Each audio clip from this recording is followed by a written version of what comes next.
नमस्कार, आर्या न्यूज देख रहे हैं आप। मैं हूं आपके साथ पल्लवी सिंह। बुलेटिन की शुरुआत करेंगे सीएम योगी आदित्यनाथ के साथ, जहां उन्होंने उत्तर प्रदेश में भारतीय जनता पार्टी की योगी सरकार ने एक अहम फैसला किया है। यहां राज्य में नए मदरसों को अब कोई भी अनुदान नहीं दिया जाएगा। आपको बता दें, योगी कैबिनेट की इस बैठक में इस बात पर फैसला हुआ। और बता दें कि योगी सरकार के पिछले कार्यकाल में भी मदरसों को अनुदान नहीं दिया गया था। यूपी में मौजूदा समय में करीब 558 मदरसों को सरकारी अनुदान दिया जा रहा है। समाजवादी पार्टी की अखिलेश सरकार ने साल 2003 तक के लिए आलिया स्तर तक के लिए 146 मदरसों में 100 को अनुदान दिया जा रहा था।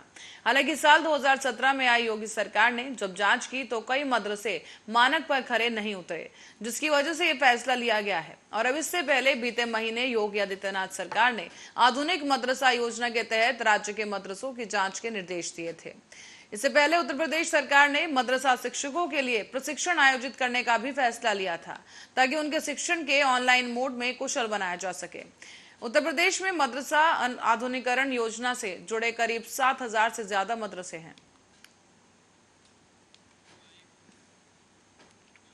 और इस बीच रुक करेंगे एक बड़ी खबर की ओर। लखनऊ से एक खबर सामने आई है, जिससे आपको रूबरू करा दें कि लखनऊ में बीएसपी अध्यक्ष मायावती की एक प्रेस कॉन्फ्रेंस होने जा रही है। आपको बता दें कि 10:30 बजे ये प्रेस कॉन्फ्रेंस शुरू की जाएगी, जहां बीएसपी अध्यक्ष मायावती प्रदेश कार्यालय में प्रेस कॉन्फ्रेंस करेंगी। आपको बता दें, काफी अहम मानी जा रही है। हालांकि मायावती लगातार हमलावर हो रही हैं बीजेपी सरकार पर, और इस बीच एक अहम प्रेस कॉन्फ्रेंस करने जा रही हैं मायावती। और इसी के साथ ही बसपा सुप्रीमो मायावती की एक कॉन्फ्रेंस, इसके कई लिहाज से जो है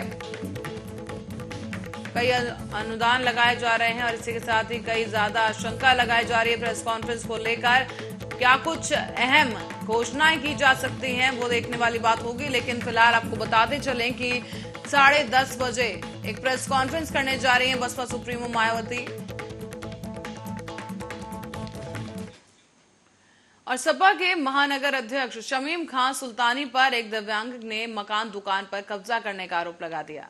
बता दें कि मामला किला थाना क्षेत्र के सवाली नगर का है, जहां पीड़ित ने अपने परिवार समेत पुलिस कार्यालय पहुंचकर एसएसपी से न्याय की गुहार लगाई है। विकलांग का यह आरोप है कि सपा सरकार में उस पर फर्जी मुकदमे लिखवाए गए, जिसके बाद एसएसपी रोहित सजवाण ने मामलों के जांच के आदेश दे दिए हैं।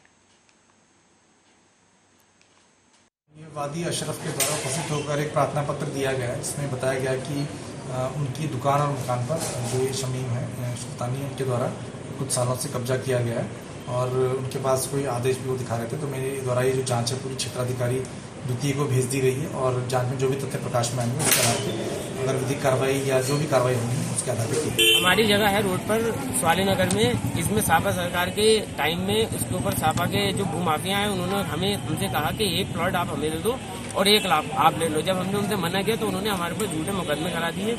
एक प्लॉट हमारा बंद करा दिया कारखाने में, 43-46 करवा दी, और दूसरे को कोर्ट से उसके ऊपर दिखाया कि हम किराए पे रह रहे हैं। और अब हम उनसे कह रहे हैं खाली कर दो, हमें दे दो, तो वो हमें धमकाते हैं और हमें परेशान करते हैं। कौन है? ये शमीम सुल्तानी है, सापा के शहर अध्यक्ष, इस टाइम महानगर अध्यक्ष। कब से जगह पे कब्जा कर रखा है? 8 साल हुए साहब। कितनी जगह है आपकी? 100 गज जगह है हमारी, 50-50 गज के 2 प्लॉट है। एक में हमारा कारखाना था जिससे हम अपनी रोजी रोटी चलाते थे, वो भी बंद कर दिया। अब हम बिल्कुल रोड पे आ गए हैं और हमारी।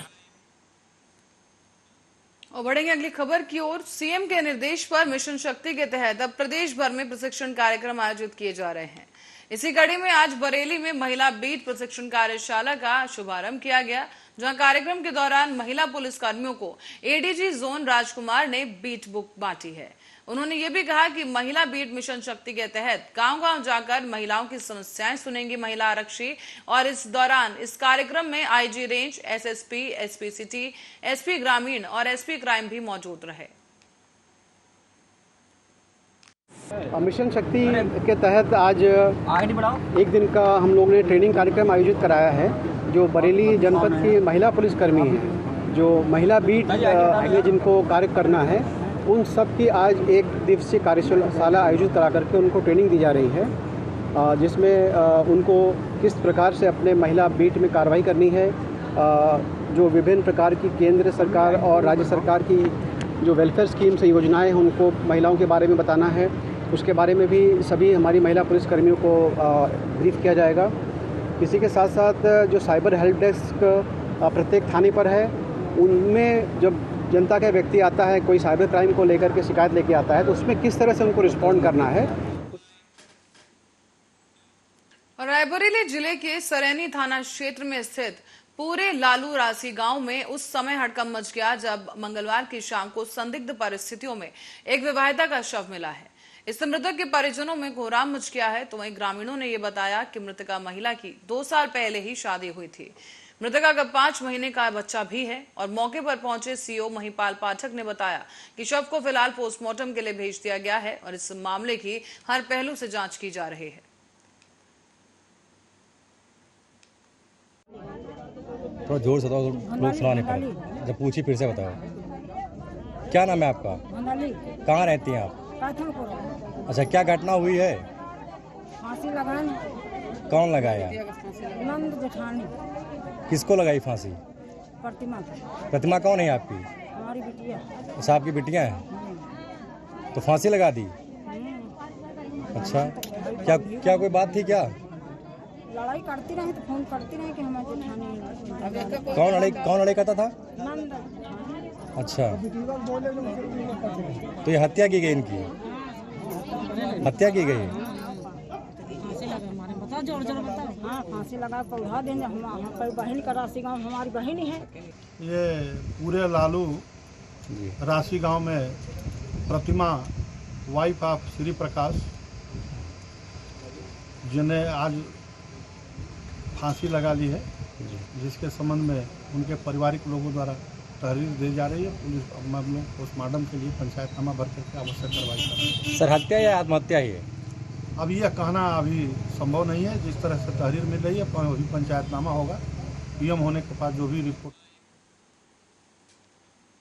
और बड़ी खबर सामने आ रही है रायबरेली से, जिससे आपको रूबरू करा दें कि रायबरेली में संदिग्ध परिस्थितियों में एक ड्रोन मिला है।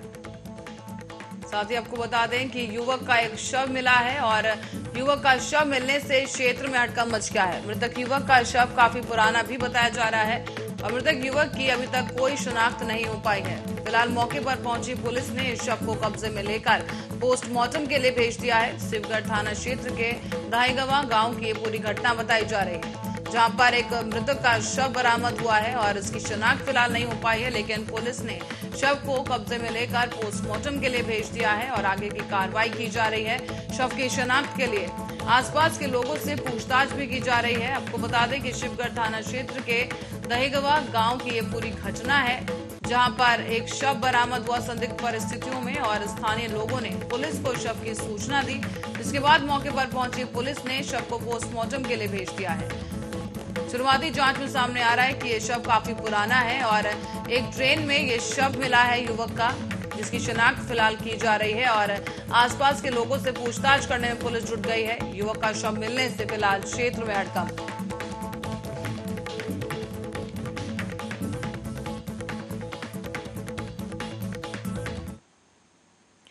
और शहर के बीच में स्थित डिग्री कॉलेज चौराहे पर एक बड़ा हादसा होने से बच गया।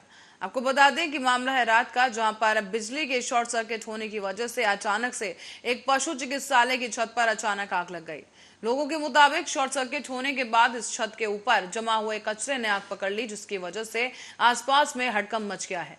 इसके बाद आनन फानन में स्थानीय लोगों ने फायर ब्रिगेड को सूचना दी। सूचना मिलते ही घटना से मात्र 100 मीटर की दूरी पर स्थित फायर स्टेशन कर्मी मौके पर पहुंच गए, जिसके बाद मौके पर पहुंचकर समय रहते आग पर काबू पा लिया गया है।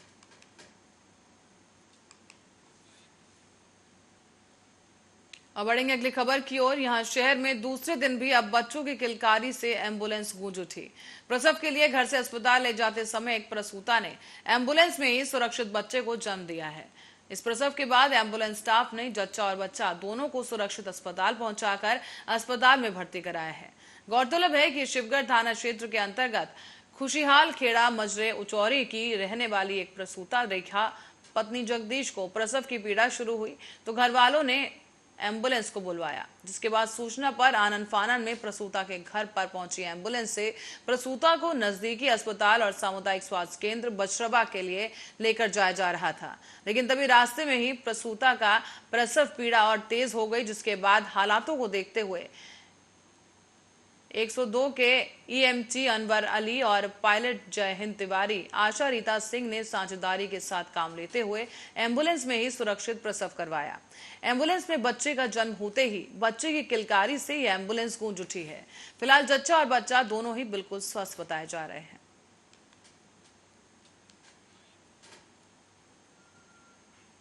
तो मैं उत्तर प्रदेश के संसदीय इतिहास में 6 जुलाई को कांग्रेस अपने सबसे खराब दौर में प्रवेश करेगी। आपको बता दें 113 साल में पहली बार ऐसा होगा जब विधान परिषद में कांग्रेस का प्रतिनिधित्व ही नहीं होगा। उसका एकमात्र सदस्य दीपक साहू का उस दिन कार्यकाल समाप्त होगा। इस तरह से कांग्रेस के प्रमुख नेता रहे मोतीलाल नेहरू से प्रारंभ हुआ यह सिलसिला उनकी 5वीं पीढ़ी के समय में ही खत्म हो रहा है। आपको बता दें कि यहाँ परिषद की स्थापना 5 जनवरी 1887 को की गई थी और अब इसके 9 सदस्य तब हुआ करते थे, लेकिन 1909 में बनाए गए प्रावधानों के तहत सदस्य संख्या बढ़ाकर 46 कर दी गई, जिनमें से गैर सरकारी सदस्यों की संख्या 26 रखी गई है। इन सदस्यों में से 20 निर्वाचित थे और 6 मनोनीत होते थे, लेकिन मोतीलाल नेहरू ने 7 फरवरी 1909 को विधान परिषद की सदस्यता ली।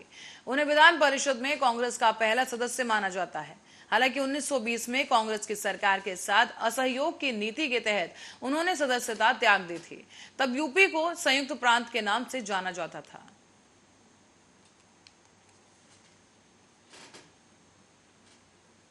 और इस बीच यूपी सीडा में सामने आए भर्ती घोटाले की जांच में अब विजिलेंस ये जांच करेगी। मुख्य सचिव दुर्गा शंकर मिश्रा की अध्यक्षता में गठित की गई सतर्कता समिति की बैठक में इस प्रस्ताव को मंजूरी दी गई है। इस मामले में समूह ग और घ के करीब 179 पदों पर नियमों की अनदेखी कर चहेतों को नौकरी देने का आरोप है और साल 2008 से 9 में Uttar Pradesh state industrial development authority में करीब 179 पद पर भर्ती की गई थी। बाद में यह पता चला कि इन पदों पर अपात्रों की नियुक्ति की गई है। नौकरी देने के नियमों का पालन करने के बजाय सिफारिशों को तरजीह दी गई थी। इनमें से ही कई निर्धारित योग्यता पूरी नहीं करते थे, तो कई ऐसे थे जिनके दस्तावेज चेक किए बिना ही उन्हें नौकरी दे दी गई। शासन की ओर से कराई गई इस जांच में इन गड़बड़ियों की पुष्टि भी हुई है। इस मामले में अब यूपी सीडा के तत्कालीन अपर मुख्य कार्यपालक अधिकारी समेत 6 अधिकारियों की संलिप्तता सामने आई है।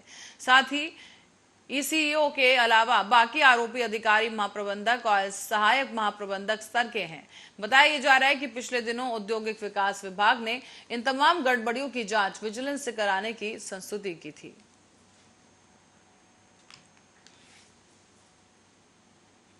और इस बीच रुक करेंगे गोरखपुर का, जहां से एक बड़ी खबर सामने आ रही है। गोरखपुर में शिकायतों के निस्तारण को लेकर अब एडीजी का निर्देश सामने आया है। यहां पर 24 घंटे के अंदर आवेदक के घर पहुंचे पुलिस और एडीजी। यहां पर एडीजी की तरफ से कहा गया है कि शिकायतों के निस्तारण पर तत्काल घर पर पहुंचे और 24 घंटे में ही आवेदक के घर पहुंचकर समस्या का निस्तारण किया जाए। आपको ये भी बता दें कि शिकायतकर्ता के घर पहुंचने और जानकारी जुटाने के आदेश एडीजी की तरफ से दिए गए हैं कि तत्काल प्रभाव से समस्या मिलते ही शिकायतकर्ता के घर पहुंचकर जानकारी जुटाई जाए।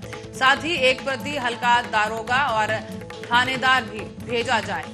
एडीजी की तरफ से ये तमाम बड़े दिशा निर्देश दिए गए हैं। गोरखपुर से ये खबर सामने आई है, जहां पर तमाम शिकायतकर्ताओं की समस्या को सुनने और संज्ञान में लेने के लिए एडीजी ने कड़े दिशा निर्देश दिए हैं, जहां उन्होंने साफ तौर पर कह दिया है कि 24 घंटे में ही आवेदक के घर पुलिस पहुंचे और पूरी समस्या को संज्ञान में ले, समझे और इसके बाद शिकायतकर्ता के घर पहुंचकर जानकारी जुटाई जाए क्या कुछ समस्या है और किस बारे में वो समस्या है। साथ ही एक प्रति हल्का दारोगा और थानेदार को भी भेजी जाए और इसी के साथ साथ समस्या का निस्तारण तत्काल प्रभाव से किया जाए।